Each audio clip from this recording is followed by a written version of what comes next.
अपनी नई कार के पेपर वर्क करने से लेकर डिलीवरी तक हम डिसाइड कर चुके होते हैं कि हमें कार लेने के बाद कौन कौन सी एसेसरीज लगवाना है। बट आई बेट 80% लोगों की लिस्ट में ये सबसे इम्पोर्टेंट एसेसरी नहीं होती है, और ये है डैश कैम। जबकि डैश कैम एक लौती ऐसी कार एसेसरी है जो कि एक एक्सपेंस नहीं, इन्वेस्टमेंट है। कैसे, अभी एक्सप्लेन करता हूँ। तो इंडियन रोड्स पे चलता है एक बेसिक ब्लेम गेम, जहाँ पर ये नहीं देखा जाता है कि गलती किसकी है, बल्कि ब्लेम उस पर डाल दिया जाता है जिसकी गाड़ी का साइज ज्यादा बड़ा है। यानी कि अगर पैदल चलने वाले व्यक्ति की टक्कर होती है किसी साइकिल वाले से, तो ब्लेम साइकिल वाले पे डाल दिया जाता है।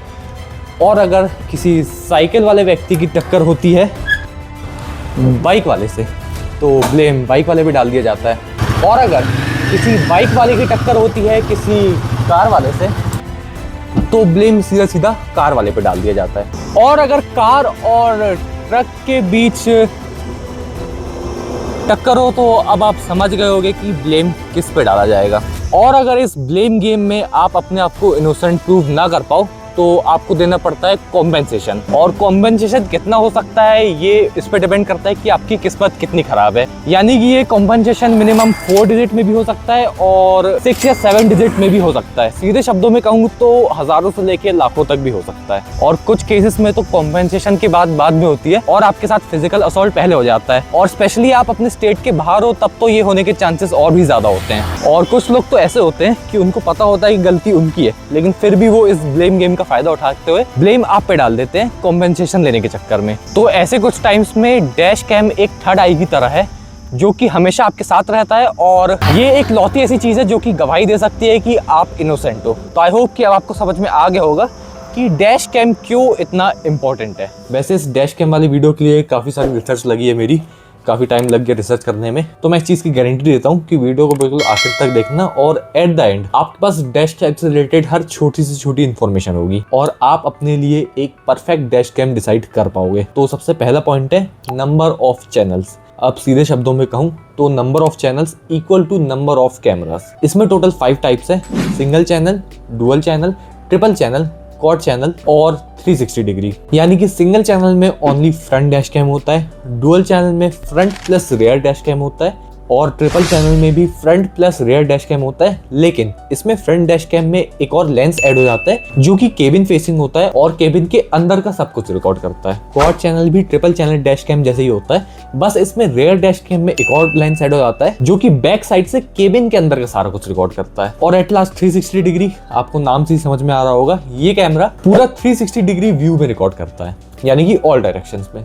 अब इसमें भी 2 टाइप्स होते हैं। सबसे पहले तो ये होता है कि जिसमें कैमरा एक नॉर्मल फील्ड ऑफ व्यू में रिकॉर्ड करता है और एआई मोशन डिटेक्शन को यूज करके ऑटोमेटिकली रोटेट करता रहता है चारों डायरेक्शंस में रिकॉर्ड करने के लिए। साथ में ये वॉइस कमांड इनेबल्ड भी होता है, तो आप इसको वॉइस कमांड देकर भी बता सकते हो कि लेफ्ट रिकॉर्ड करना है, राइट रिकॉर्ड करना है, फ्रंट रिकॉर्ड करना है, रियर रिकॉर्ड करना है, ऐसे। और फिर दूसरा होता है 4 चैनल 360 डिग्री कैमरा, और यही होता है ट्रू 360 डिग्री कैमरा, क्योंकि इसमें टोटल 4 कैमरास होते हैं जो कि एक साथ चारों डायरेक्शंस में रिकॉर्ड करते हैं। अब बात आती है कि आपको कितने चैनल वाला डैश कैम लेना चाहिए।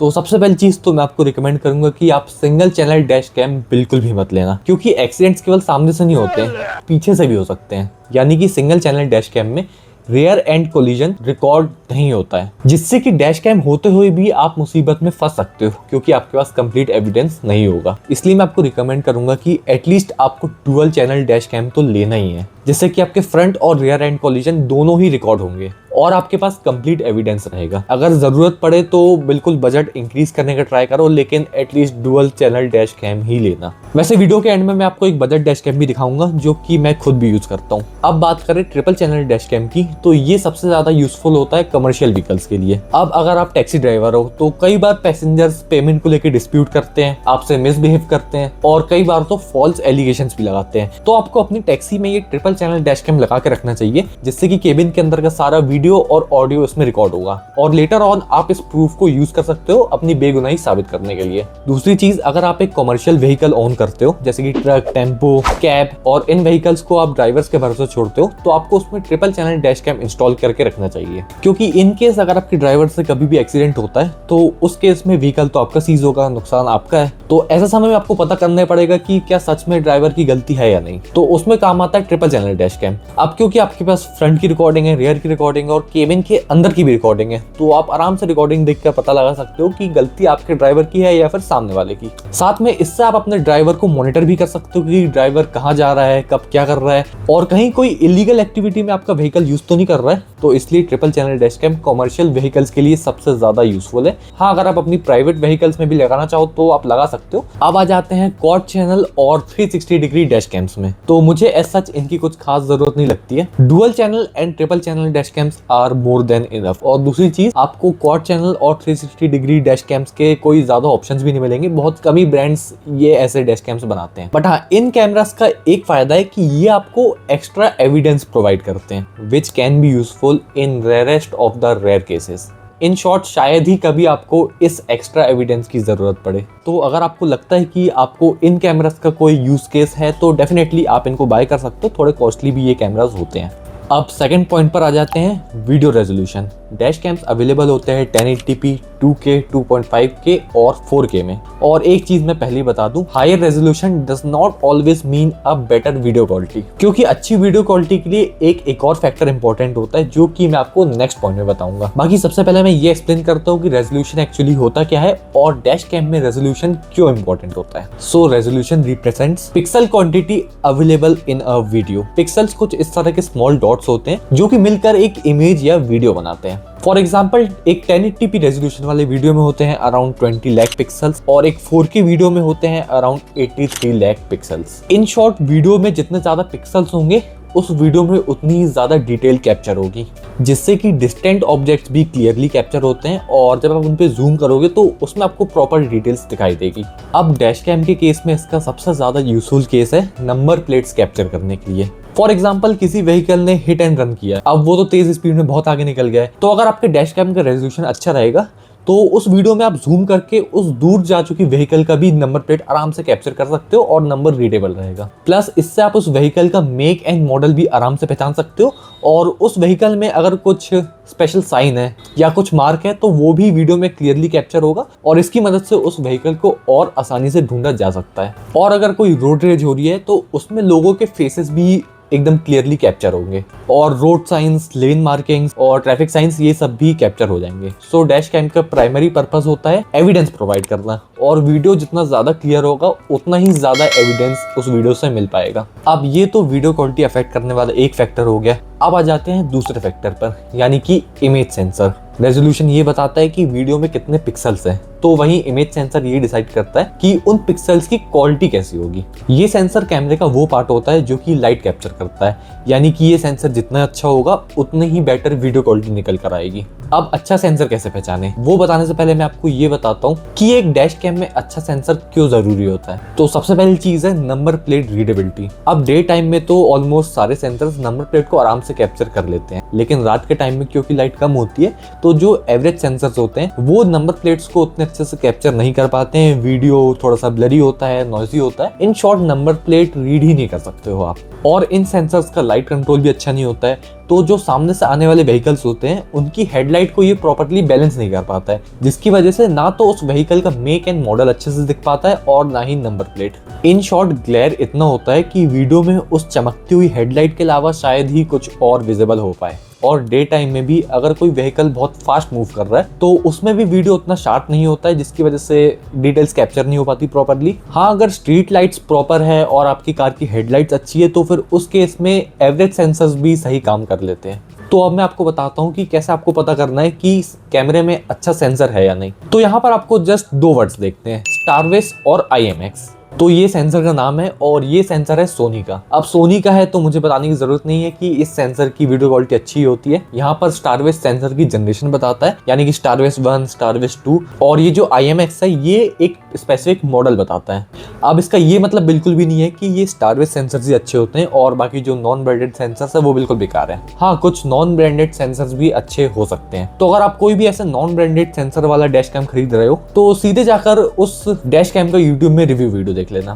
उसमें आपको सैंपल्स मिल जाएंगे और इवन कुछ कैमरास की वेबसाइट और प्रोडक्ट्स सेक्शन में भी सैंपल्स मिल जाएंगे, तो आप वो देख के पता लगा सकते हो कि इस डैश कैम की क्वालिटी कैसी है। तो यहाँ पर मैं आपको रिकमेंड करता हूँ कि जो सबसे बेस्ट कॉम्बिनेशन है वो है एक 2K resolution plus Sony Starvis sensor. अब यहाँ पर अगर आपके बजट में कोई भी ऐसा कैमरा नहीं आ रहा है तो मैं आपको रिकमेंड करूंगा कि बजट थोड़ा एक्सटेंड कर लो, क्योंकि ये डैश कैम कोई लग्जरी नहीं है। आप इसको अपने शौक के लिए नहीं ले रहे हो, इसको अपनी प्रोटेक्शन के लिए ले रहे हो। और जहां तक मुझे लगता है safety is more important then money. पर अगर आप बिल्कुल एक टाइट बजट में हो तो आप एक 1080p रेजोल्यूशन वाला कैमरा भी ले सकते हो with a Sony Starvis sensor, या फिर एक 2K रेजोल्यूशन वाला camera with any non branded good sensor. और अगर आपके बजट में एक 4K रेजोल्यूशन वाला dual channel dash cam with a Sony Starvis sensor आ रहा है तो वो तो फिर बिल्कुल बेस्ट चीज है। बाकी वीडियो के एंड में मैं आपको कुछ बेस्ट डैश कैम्स बताऊंगा इन एवरी प्राइस सेगमेंट।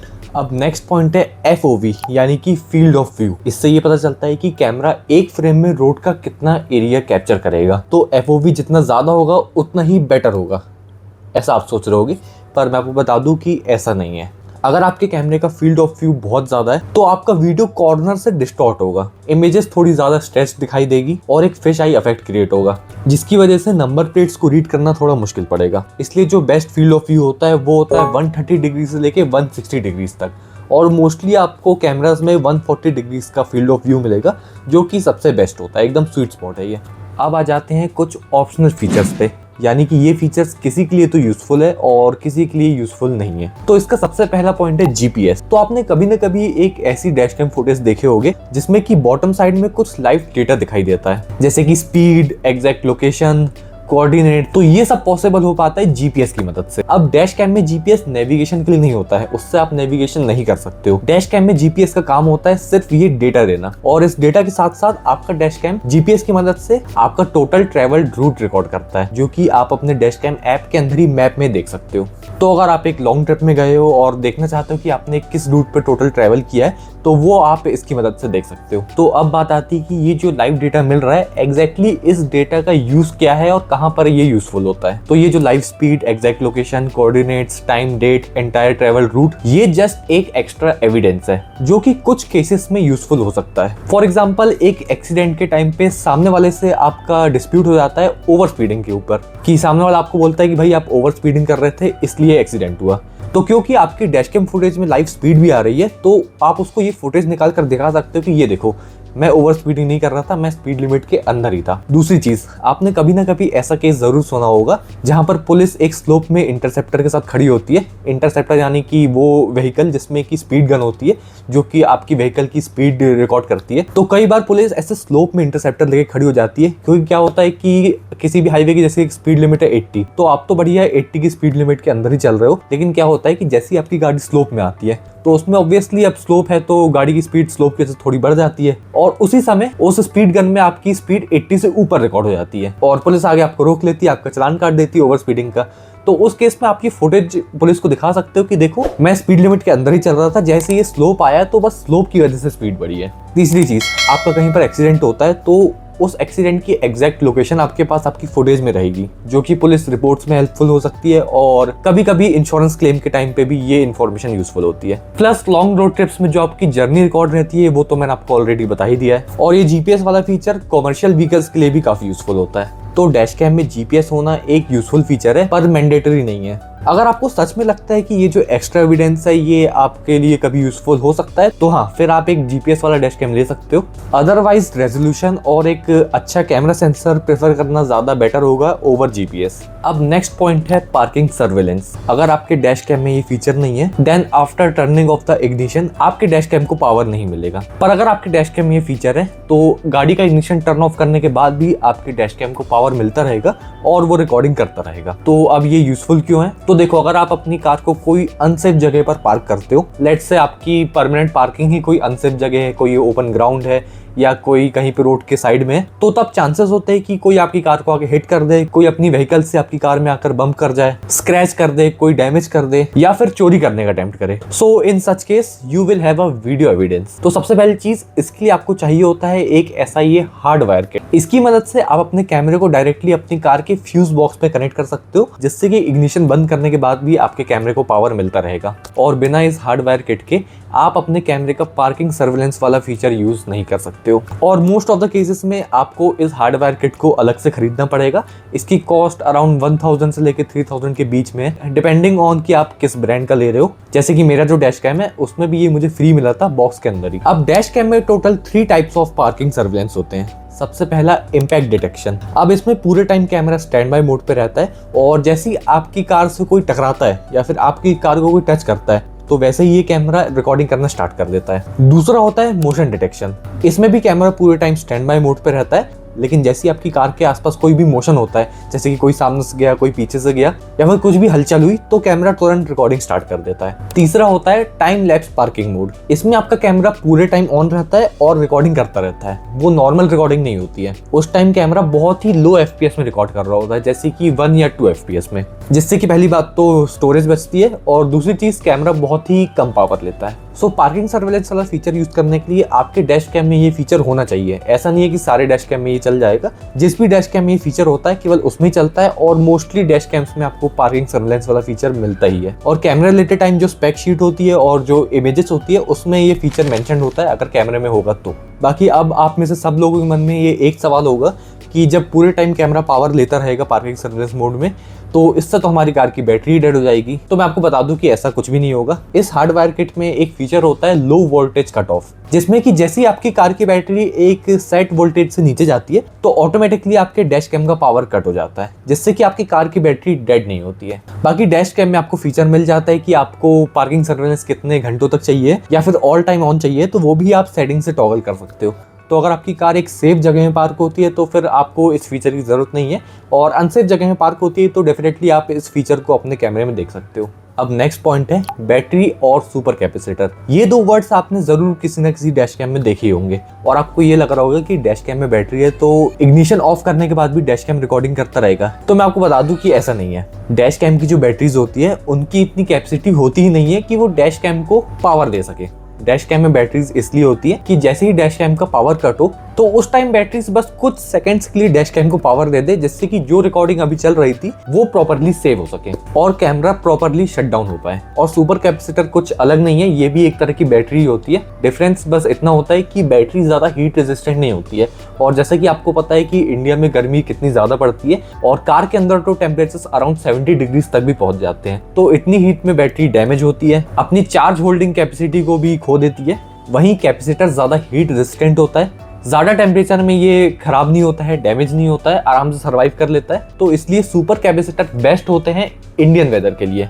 इसलिए मोस्टली आपको ज्यादातर डैश कैम्स में सुपर कैपेसिटर ही मिलेगा। बाकी हाँ, कुछ डैश कैम में सुपर कैपेसिटर और बैटरीज इतने कैपेसिटी की होते हैं कि कुछ सेकंड्स या फिर कुछ मिनट्स तक भी ये डैश कैम को पावर दे पाते हैं। तो एट लास्ट मैं आपको ये बोलूंगा कि अगर आपके डैश कैम में बैटरी या सुपर कैपेसिटर नहीं है तो उससे कोई भी प्रॉब्लम नहीं है, क्योंकि सारे डैश कैम के सर्किट्स में इतना पावर होता है कि in case of power loss dash cam properly footage को सेव करता है और शट डाउन हो जाता है। इट्स जस्ट दैट कि कुछ डैश कैम्स को थोड़ी ज्यादा पावर चाहिए होती है, जैसे कि जो आगे पीछे दोनों 4K डैश कैम होते हैं, या आगे का 4K होता है पीछे का 2K होता है, या फिर 3 चैनल डैश कैम, तो इनको थोड़ी ज्यादा पावर चाहिए होती है। तो उन डैश कैम्स में आपको मेनली कैपेसिटर या बैटरी मिलती है। अब नेक्स्ट पॉइंट है स्मार्ट डैश कैम्स। यस, अब आज की दुनिया में हर एक गैजेट स्मार्ट हो चुका है, तो डैश कैम्स कैसे पीछे रह सकते हैं। तो हाँ, आपको मार्केट में स्मार्ट डैश कैम्स भी मिलते हैं जिनमें की इनबिल्ट इंटरनेट कनेक्टिविटी होती है। इन डैश कैम्स में 4G सिम लगती है, जो कि इसके साथ नहीं आती है। ये सिम आपको इसमें लगाना पड़ता है खुद से लेके। अभी जब मैं ये वीडियो बना रहा हूँ तो जितने भी स्मार्ट डैश कैम्स है सारे 4G सिम को ही सपोर्ट करते हैं। बाकी आप 5G सिम भी इसमें लगा सकते हो, वो इसमें बराबर से चल जाएगी, बस 5G में नहीं चलेगी, 4G में चलेगी। बाकी definitely in future 5G dash camps भी आपको देखने को मिलेंगे।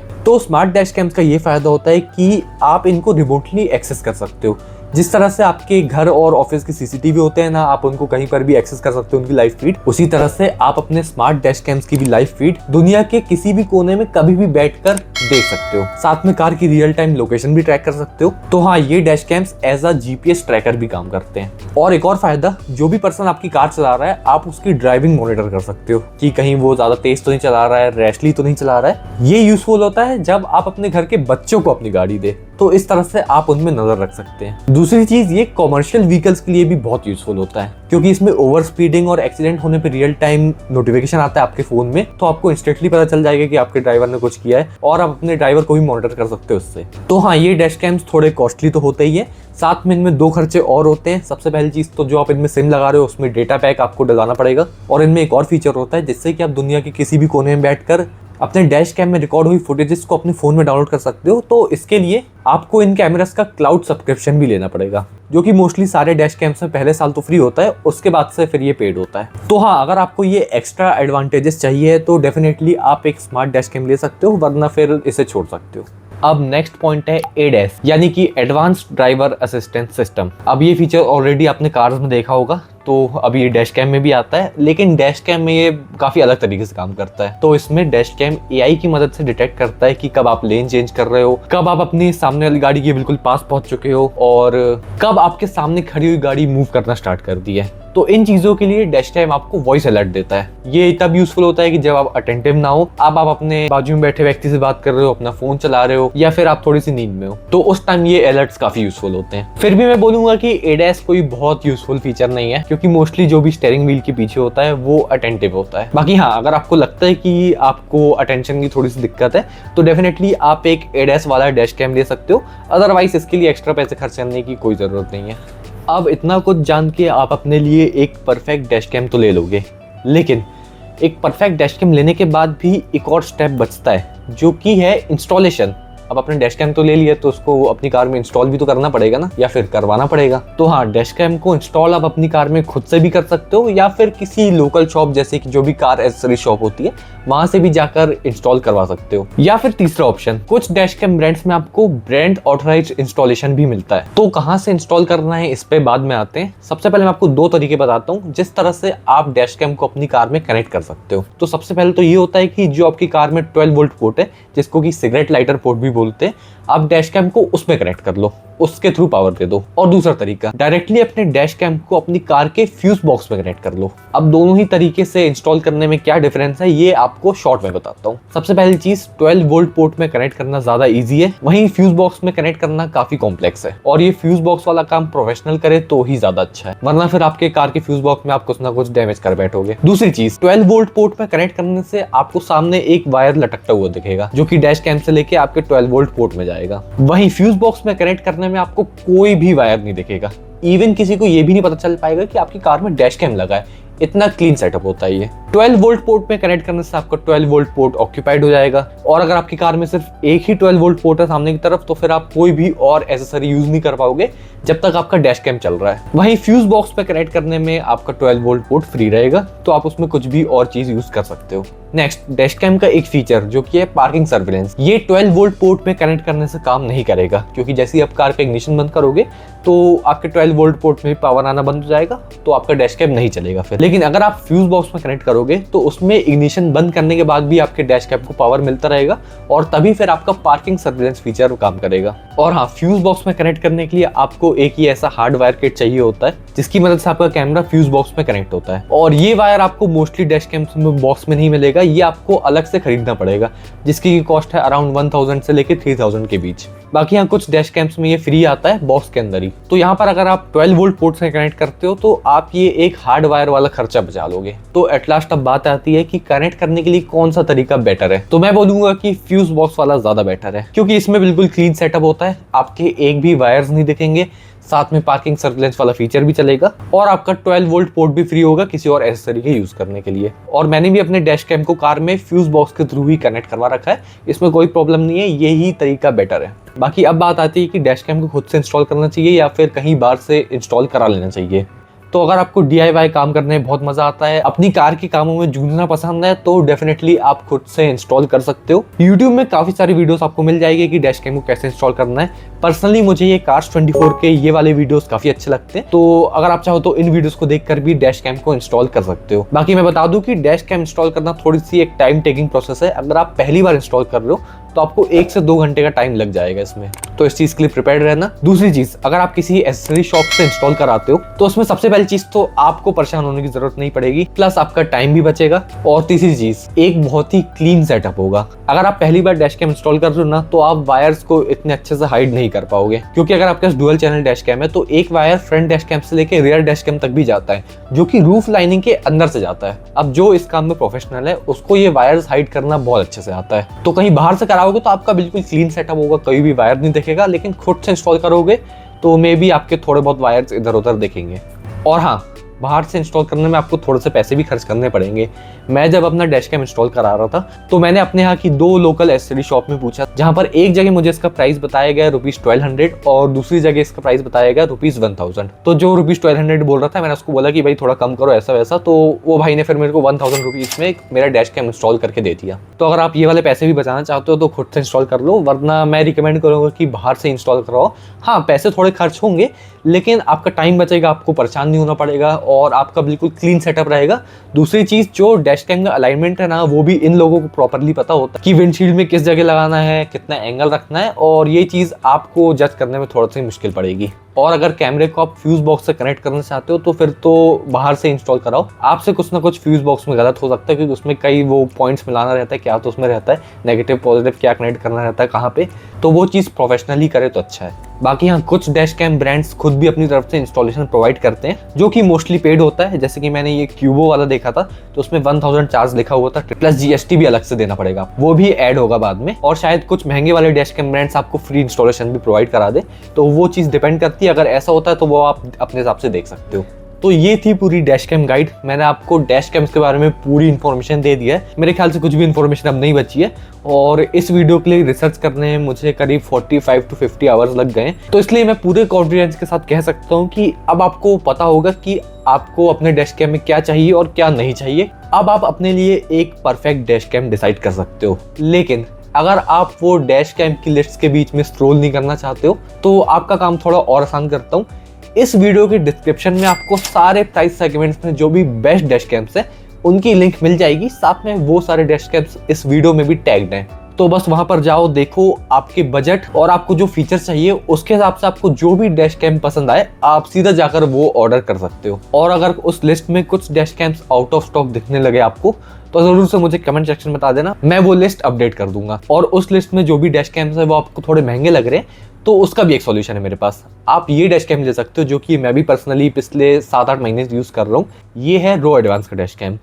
अब आप में से बहुत लोगों ने इस ब्रांड का नाम भी कभी नहीं सुने होंगे, तो आप लोगों को थोड़ा कॉन्टेक्स्ट देता हूँ। एक ये यूट्यूब चैनल है प्रतीक सिंह। इस चैनल में आपको सारे वो वीडियोस मिलेंगे जो कि आपको बताएंगे कि आपकी कार में क्यों डैश कैम होना जरूरी है। तो ये जो रो एडवांस ब्रांड है ये इन्हीं भाई का है। जब मेरे पास भी डैश कैम नहीं था तो उस टाइम मैं इनकी वीडियो देखा करता था, तो करीब 2-3 महीने तक मैंने इनकी वीडियो देखा, तो मुझे समझ में आया कि भाई इंडिया में डैश कैम बहुत जरूरी है, मेरी कार में डैश कैम तो होना ही चाहिए। तो फिर मैंने स्क्रॉल करना चालू किया डैश कैम्स के बीच की भाई कौन सा डैश कैम लिया जाए। तो मुझे जो डुअल चैनल डैश कैम चाहिए था, और कोई भी डुअल चैनल डैश कैम मेरे बजट में नहीं आ रहा था। मेरा बजट काफी कम था, अराउंड 5000 तक मैं देख रहा था। सारे डुअल चैनल डैश कैम्स उसके ऊपर ही आ रहे थे। तो फिर मैंने इनका ये डैश कैम देखा। तो मेरे पास ये जो डैश कैम है ये फ्रंट में 2K है और रेयर वाला 1080p है, और ये मुझे पड़ा था अराउंड 4500 रुपीज का या 4600 रुपीज ऐसे ही कुछ का पड़ा था। और इस कैमरे के साथ मुझे बॉक्स में ही हार्ड वायर किट भी मिला है, तो ये डील मेरे को बिल्कुल बेस्ट लगी। तो तुरंत मैंने इस डैश कैम को खरीद लिया है और पिछले 7 महीने से मैं ये डैश कैम यूज कर रहा हूँ। मुझे ये डैश कैम काफी अच्छा लगा है, मतलब प्राइस के हिसाब से इसकी क्वालिटी मुझे अच्छी लगी है। पार्किंग सर्विलेंस फीचर भी है। तो अगर आपको बाकी सारे डैश कैम काफी महंगे लग रहे हैं तो फिर आप रो एडवांस का डैश कैम देख सकते हो। मेरे पास जो मॉडल है ये तो अब आउट ऑफ प्रोडक्शन हो चुका है, लेकिन इसके बदले एक दूसरा मॉडल आता है जिसमें कि फ्रंट में 2.5K डैश कैम है और रेयर में 1080p, और इस कैमरे के साथ आपको हार्ड वायर किट भी मिलेगा। तो करेंटली इसका प्राइस दिख रहा है 6698, और इस प्राइस में ये एक बहुत अच्छी डील है। तो अगर आप चाहो तो रो एडवांस का डैश कैम भी ले सकते हो। बाकी आई होप कि आपको मेरा ये वीडियो पसंद आया होगा। अगर आप इस वीडियो को देखने के बाद अपना परफेक्ट डैश कैम डिसाइड कर पा रहे हो तो इस चैनल को सब्सक्राइब कर देना, वीडियो को लाइक कर देना, और फिर मिलूंगा आपसे ऐसे ही किसी और वीडियो में।